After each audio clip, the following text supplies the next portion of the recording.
Saudações terráqueos. Um abraço aí ao pessoal do terceiro ano.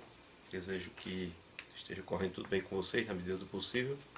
E dando continuidade aqui à nossa terceira semana, abordando essa questão, uma questão teórica e duas de cálculo, né? Então, na questão teórica da lei de Coulomb, que é a lei que determina como se dá a força de atração entre cargas elétricas, você tem aqui o que ocorre com a força entre duas cargas se você dobra o valor do produto entre elas e se em vez de dobrar o produto, você dobrar a distância. Então a gente tem o quê? A gente sabe que força elétrica, certo? Ela possui direção, né? Sentido, intensidade. Isso aqui é para calcular a intensidade, que é o valor, o tamanho da força. É dado por uma constante. Geralmente as cargas estão no vácuo, então a constante eletrostática do vácuo, eletrostática parado, né? Carga parada no vácuo. Pode ser em outro meio, mas o meio mais comum de se trabalhar cargas elétricas é no vácuo. E como uma grandeza não pode ser exatamente igual a cálculos com outras, sempre tem uma constante de proporcionalidade. Aí você vai ter uma carga, duas cargas, por isso Q1, Q2, ou Q, Qzinho, depende do autor, dividido pela distância ao quadrado. Na primeira situação aqui, o que é que nós temos? O que é que vai acontecer com essa força, né, se você dobrar o produto entre essas cargas?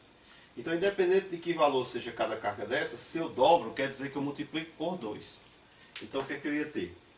Eu ia ter a força como sendo a constante, vezes 2, vezes carga 1, carga 2, dividido pela distância ao quadrado. Então, você repare que os demais componentes da fórmula não se alterariam e a gente teria esse 2 fazendo o quê? Fazendo com a parte do numerador, a parte de cima, crescesse.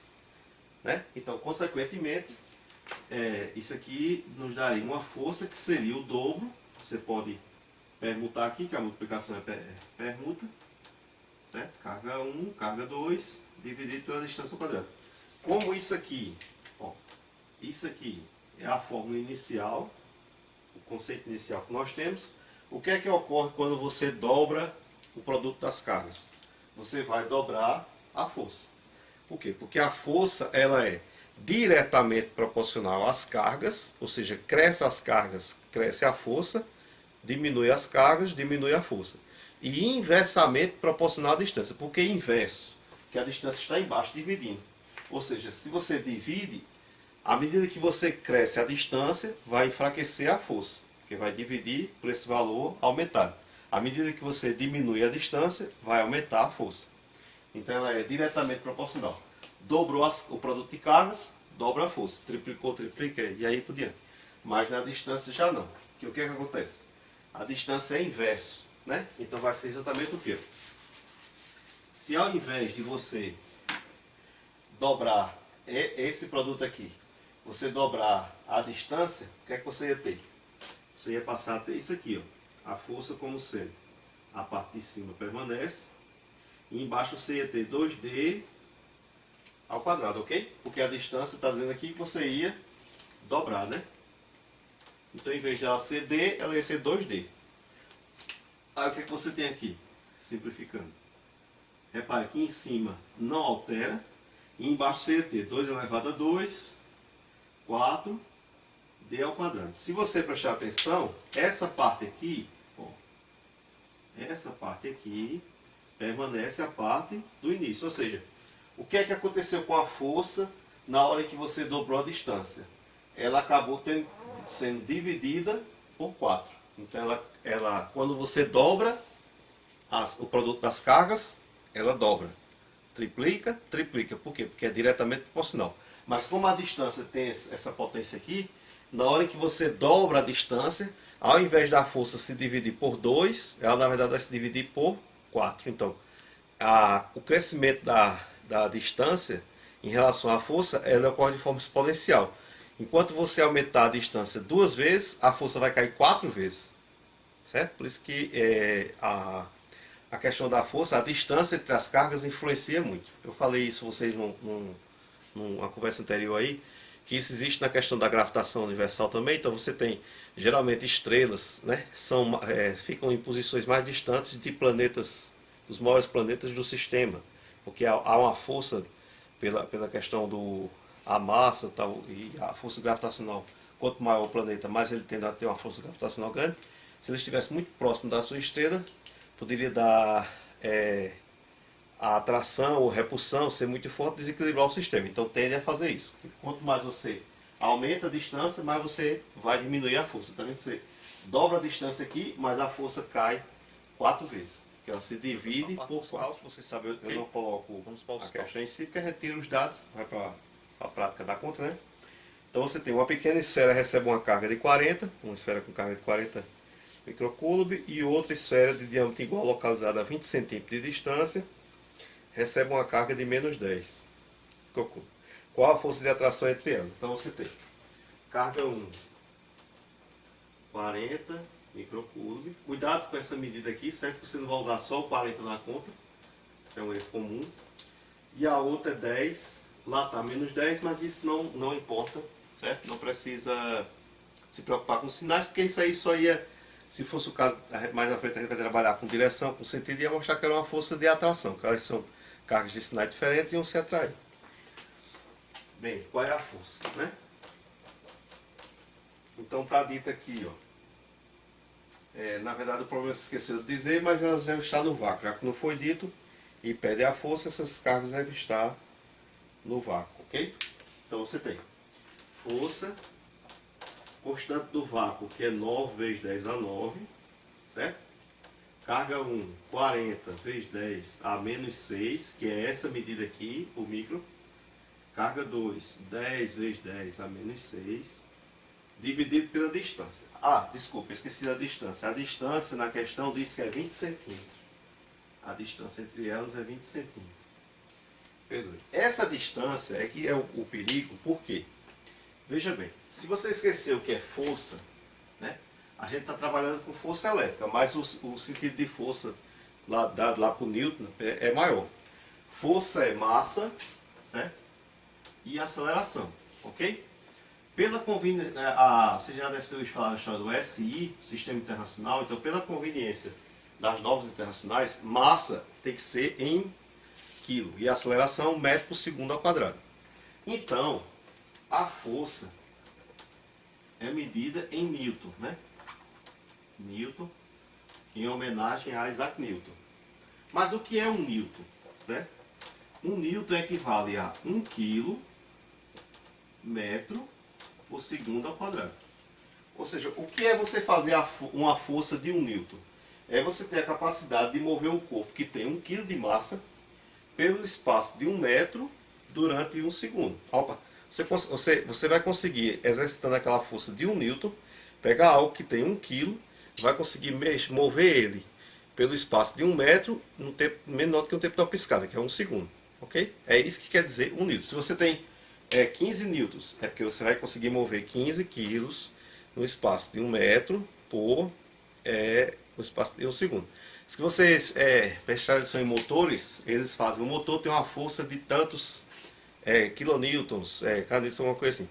Por quê? Porque ele vai medir aquele tipo de motor, o desempenho dele para mover tantos quilos pelo espaço de 1 metro por segundo, que aí vai dizer se o motor vai ter um desempenho de mais arrancada, de maior durabilidade, consumo, essas coisas, tem a ver com isso, ok?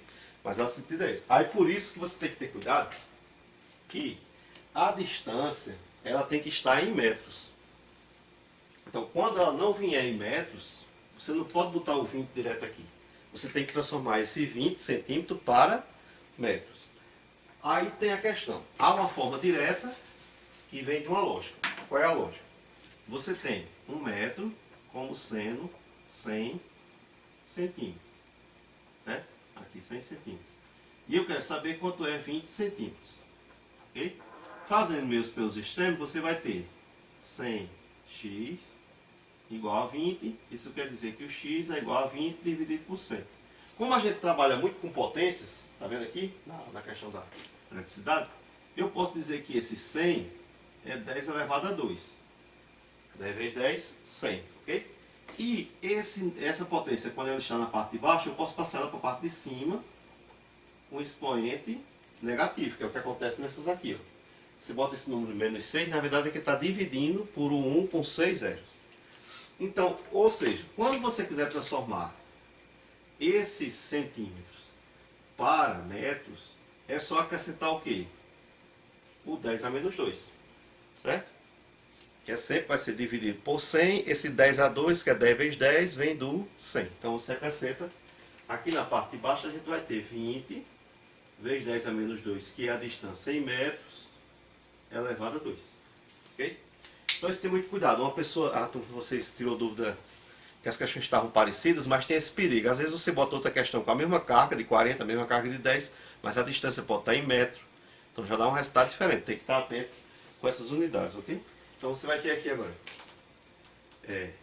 9 vezes 4, 36. Aí vai ter um zero aqui do 40 e um zero do 10.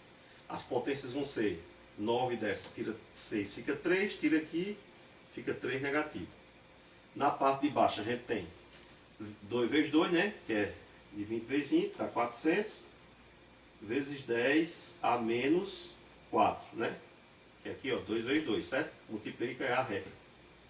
Aí você tem aqui, cancela os zeros, aqui, ok? 36 dividido por 4 é 9. E como é que vai ficar a regra das potências? Pela regra, repete a base e diminui. Ok? Como diminui, isso aqui é da regra, isso aqui é uma regra, vai acabar ficando positivo o de baixo. Aí você vai ter 9 vezes 10, né? A1 ou 90 newton. Ou seja, por exemplo, se você tivesse essas duas cargas atuando no ímã, algo desse tipo, o que é que elas seriam capazes? Uma força de 90 newton. Isso quer dizer o quê? Que elas seriam capazes de mover 90 quilos pelo espaço de 1 metro a cada segundo. Ok? Deu para vocês gravar aí. Vamos para a próxima. Na próxima a gente tem duas cargas, uma de 5 e outra de 4, que está separada por uma distância de 0,3. Essa aí já é bem mais simples, né? A gente só muda, só tem as duas cargas e a distância já está em metro. Vamos aqui. É um cálculo bem mais simples. Só para exercitar mesmo. A gente tem a força, de novo no vácuo, 9 vezes 10 a 9. Uma carga é de 5 vezes 10 a menos 6 e a outra é de 4 vezes 10 a menos 6. Divide pela distância que já está. Por exemplo, a distância está assim. Ok? Aí é uma boa chance de vocês praticarem, essa distância já está em metro, mas de vocês praticarem para trabalhar com potência. Por exemplo, a gente já sabe que essa parte de cima, 9 vezes 5, 45, 45 vezes 4, né? 45, 45, 90, 90 com 90, 180. E aqui 10 a menos 3. Aí embaixo você pode trabalhar como se isso aqui fosse 3 vezes 10 a menos 1. Por que menos 1? Porque tem um número depois da casa. E como esse número é menor do que 1, é quebrado, é sinal que a potência é negativa, porque ela dividiu. O que é que isso ajuda? Bom, você podia fazer aqui, resolver 0,3 ao quadrado e dividir logo. Isso aí é preferência de quem faz. Mas ajuda na seguinte coisa. Você fica trabalhando com números inteiros. Em vez de você fazer 0,3 ao quadrado, se atrapalhar com vírgula, essas coisas, você pega o 3, que vai dar 9, né? 3 vezes 3, e o 10. 10 a menos 2. Aí aqui já dá para fazer do 18 com 9, ó, uma divisãozinha simples, dá 2, repete o 0, aqui. E aqui você vai ter, como mostrado anteriormente, menos 3 mais 2, né? O de baixo vai ficar positivo. Menos 3 mais 2, menos 1. De novo, é como se você estivesse, na verdade, isso aqui funciona como se fosse dividindo pelo 10. Então 20 dividido pelo 10 dá 2 newton. Repare que a distância na outra era 20 centímetros, né? Essa aqui já é 30 centímetros, você está vendo, a distância maior deu uma redução boa nas cargas, né? Se bem que as cargas das outras eram 40 e 10, também eram mais altas, mas também reduziu 90, né? Que, se não me engano, deu da outra para 2. Então, já influencia bastante. Quem tiver com atividades atrasadas pode ir fazendo, certo? É bom partir do começo, desde a primeira, para ir pegando um jeito. Paz e bênção a todos, até a próxima.